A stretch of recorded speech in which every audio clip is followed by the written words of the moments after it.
Chapter 10. Elihu's Lessons. The Brahmic Religion. Life of Abram. Jewish Sacred Books. The Persian Religion. Elihu taught, he said, in ancient times the people in the East were worshippers of God, the one, whom they called Brahm. Elihu. 2. Their laws were just, they lived in peace, they saw the light within, they walked in wisdom's ways. 2. 3. But priests with carnal aims arose, who changed the laws to suit the carnal mind, bound heavy burdens on the poor, and scorned the rules of right, and so the Brahms became corrupt. 3.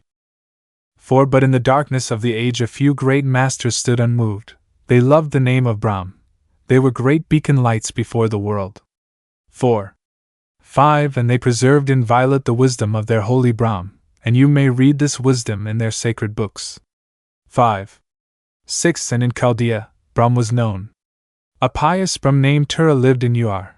His son was so devoted to the Brahmic faith that he was called Abram, and he was set apart to be the father of the Hebrew race. 6.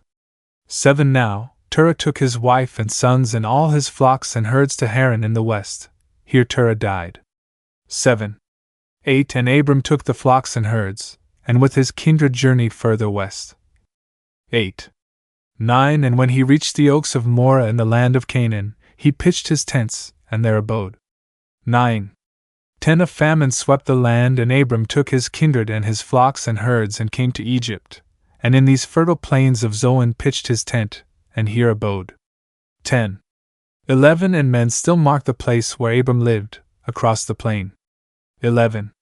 12. You ask why Abram came to Egypt land? This is the cradle land of the initiate. All secret things belong to Egypt land, and this is why the masters come. 12. 13. In Zoan Abram taught his science of the stars, and in that sacred temple over there he learned the wisdom of the wise. 13. 14. And when his lessons all were learned, he took his kindred and his flocks and herds and journeyed back to Canaan, and in the plains of Mamre pitched his tent, and there he lived, and there he died. 14.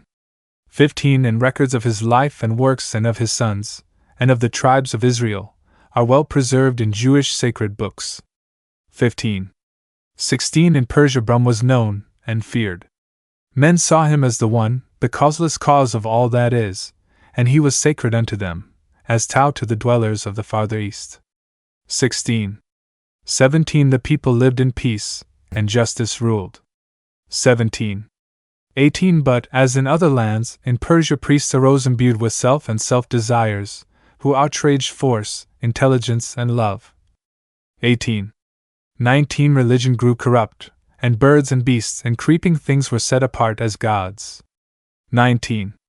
20. In course of time a lofty soul, whom men called Zarathustra, came in flesh. 20. 21. He saw the causeless spirit, high and lifted up. He saw the weakness of all man-appointed gods. 21. 22. He spoke and all of Persia heard, and when he said, one God, one people and one shrine, the altars of the idols fell, and Persia was redeemed. 22. 23. But men must see their God with human eyes, and Zarathustra said. 23. 24. The greatest of the spirits standing near the throne is the Ahura Mazda, who manifests in brightness of the sun.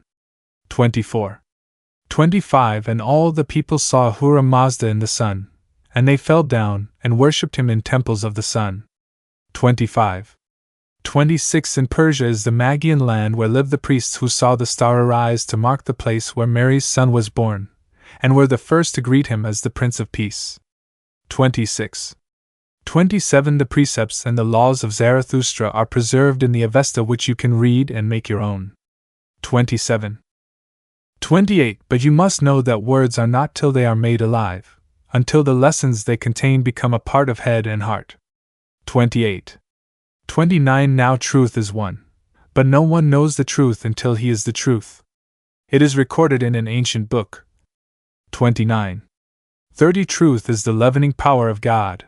It can transmute the all of life into itself, and when the all of life is truth, then man is truth. 30.